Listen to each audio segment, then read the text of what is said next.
Welcome to part 3 of 5 of the series on the SOC Automation Project. If you haven't seen the previous parts, where we go over how to build a diagram for this lab and install what is required, I highly encourage you to go and watch that first. Today's objective is to configure our Hive and Wazuh servers so we can get them up and running properly. By the end of this video, you will have both the Hive and Wazuh servers up, along with a Windows 10 client reporting into Wazuh. Let's get started.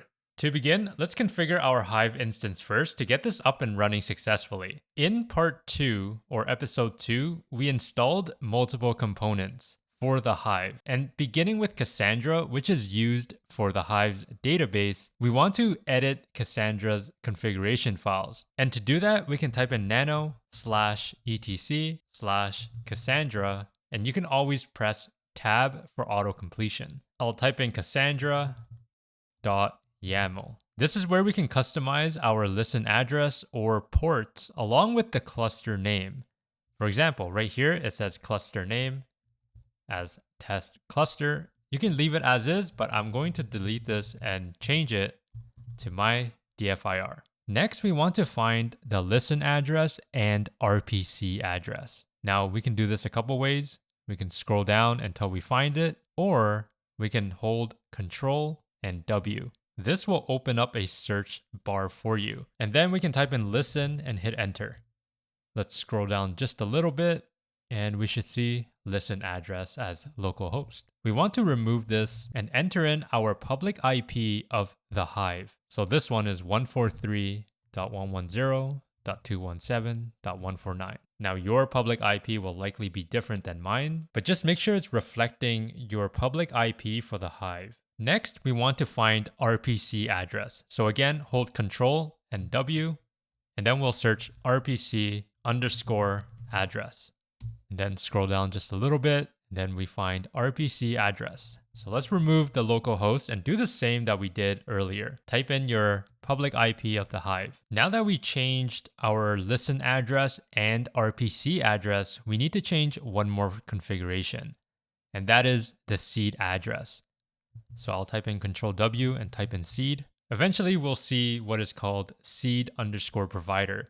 Now you can always go ahead and search for seed_provider, and it will bring you straight to here. We want to change the localhost address of 127.0.0.1 to our public IP of the Hive. And then we'll save this out by hitting Control X and Y. The next step is to stop our Cassandra service. And to do that, we can type in systemctl stop Cassandra. Now again, you can always press tab to autocomplete. I'll hit enter. And because we installed the Hive using their package, we must remove old files. To do that, we can type in rm-rf, and we want to remove files located in var lib Cassandra.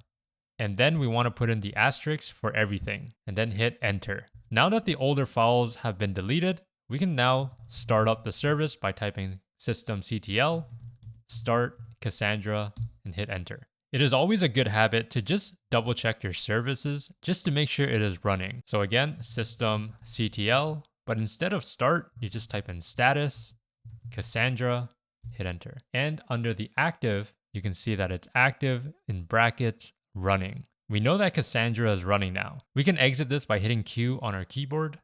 And then I'll just clear out the screen for now. The next thing we want to set up is Elasticsearch, which is used to manage data indices, aka querying data. The configuration files for Elasticsearch is under etc Elasticsearch and elasticsearch.yml. In this configuration, I'll scroll down until I see cluster name and I'll remove the comment. I'll remove my application and change this to the Hive. Scrolling down, we want to remove the comment for node name, and then I'll leave it as node-1. Scroll down just a bit. Both data path and log path is okay. Just keep scrolling down, and then we will eventually see network host. I will uncomment this and then put in our public IP of the Hive. Now by default, the HTTP port is 9200. Now you can go ahead and uncomment it or comment it because by default it's 9200. I'm just gonna uncomment it here. And in order to start Elasticsearch, it requires either a discovery seed or a cluster initial master node. Either or. In my case, I will just uncomment cluster and I'll remove the node 2 because I do not have a second node. But essentially, the discovery seed is what you would configure to scale out Elasticsearch. Now, because we are only using this as a demo environment and there's no need to scale, I'll just leave it as is. Let's go ahead and save that out. Now we can start the service for Elasticsearch. We'll type in systemctl start Elasticsearch and hit enter. Once that is done, we'll enable the service by typing systemctl enable Elasticsearch. Great, now that Elasticsearch has been started and enabled, we can see the status of Elasticsearch. So we see that it is active and running. I do also want to double check Cassandra's service because sometimes it stops. So let's type in systemctl status Cassandra and it's still running. Awesome. The next section is to start configuring the Hive. And before we actually configure the Hive's configuration file, we want to make sure that the Hive user and group has access to a certain file path. So let's double check that. We'll type in ls-la/opt-thp. This is the file path that the Hive requires access to. As we can see right now, root has access to the Hive directory. We need to change that. To change that, we'll type in chown-R TheHive:/opt/thp and hit enter. It's essentially saying change owner to the Hive user and the Hive group over to the destination directories. So if we were to type in ls-la again, pointing to the directory, we can now see it is the Hive user and the Hive group. So now we are good to go in configuring the Hive's configuration file. The configuration file is located under /etc/thehive, and then it is called application.conf or conf and hit enter. So if we scroll down just a little bit here, we notice that the database and index configuration. This is what we need to configure. I will change the host name and remove the 127 address to our public IP of the Hive. Next, if you recall the cluster name for Cassandra, I changed it to MyDFIR. So I will remove THP and type in MyDFIR. Scrolling down a bit again, the host name is 127. I'm going to remove that and type in my Hive IP. Now let's scroll down. We see that the storage is pointing to this directory. Now, if you read the comments above, right here, it says the path can be updated and should belong to the user/group running the Hive. That is why we had to change the ownership of those directories to the Hive. Otherwise, it wouldn't have access to write in that directory. If we scroll down, we can see application base URL. It is currently pointing to localhost. I will remove this and then type in my public IP of the Hive. So far so good, it's looking pretty nice. I'll scroll down and that's the end of the configuration. By default, the Hive has both Cortex and MISP enabled. Cortex is their data enrichment and response capability, whereas MISP is used as their CTI platform, their cyber threat intelligence platform. I'll leave this as is for now and save out the configuration file. Now let's go and start up the Hive. Systemctl start the Hive. And now systemctl enable the Hive. Now that it's enabled, let's go and check the services for the Hive. And it is active and running. Perfect. One thing to keep note of is that if you cannot access the Hive, make sure to check all three services: Cassandra, Elasticsearch, and the Hive. All of them should be running, otherwise the Hive won't start. So for example, let's take a look at Cassandra again, just to make sure. So Cassandra is running, and then we'll take a look at Elasticsearch. Elasticsearch is running, And lastly, we'll take a look at TheHive.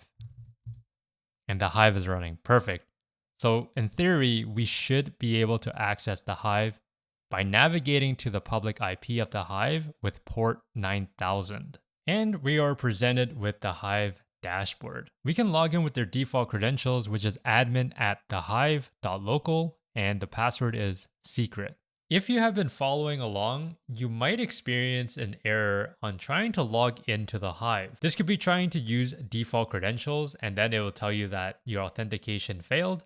If that's the case, take a look at the status of Elasticsearch.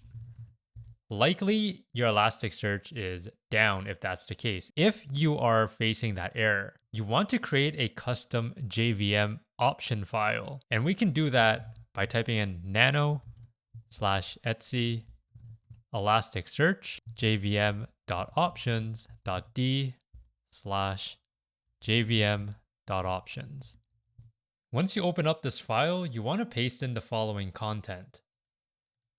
Essentially, this is telling Java to limit its memory usage to 4 gigs. Our virtual machine has a total of 8 gigs. However, for the sake of making sure nothing crashes, I'll change it to 2 gigs. Now this is telling Elasticsearch to allocate 2 gigs of memory for Java. You can go ahead and save this out, and then you want to restart your Elasticsearch. Now again, this is only if you are experiencing any errors when you're trying to log in using default credentials. Now that we have the Hive configured, we'll move on to Wazuh and configure that. To begin with configuring Wazuh, you want to log into the dashboard using the administrative credentials that we obtained in part 2. And immediately we see no agents were added to this manager. And also, I just wanted to very quickly show you, if you do not have the credentials, you can head over to Wazuh's manager and then type in ls just to see if your wazuh-install-file exists.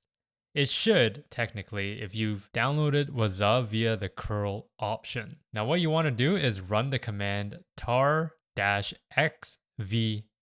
and then this will extract all the files from your tar file. Once those files have been extracted, change into the wazuh-install-files directory.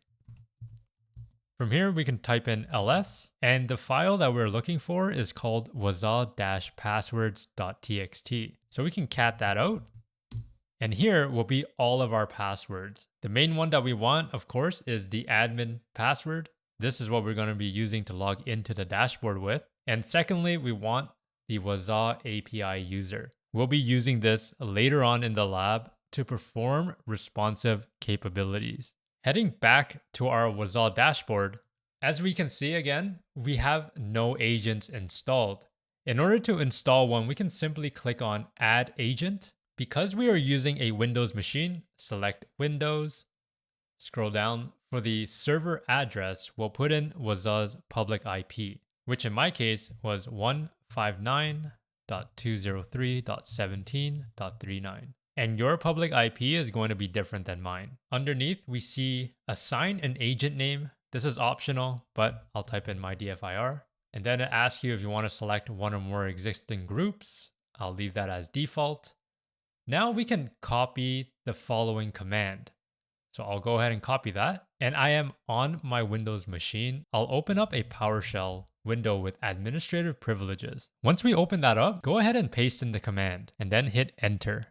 After the command is done installing, we can then start the service by typing in net start wazuh svc. That is one way to start the service, or you can go ahead and type in services, and then from here you want to look for Wazuh service. As we can see, it's running, so that means in our dashboard we should be able to see our agent. I'll go ahead and close this one out, and currently I do see the agent, but it is disconnected. So let's just wait a little bit and see what happens. So after a couple of seconds, we can see that there's a total agent of 1 and an active agent as well. That means our Windows machine is checking into Wazuh successfully.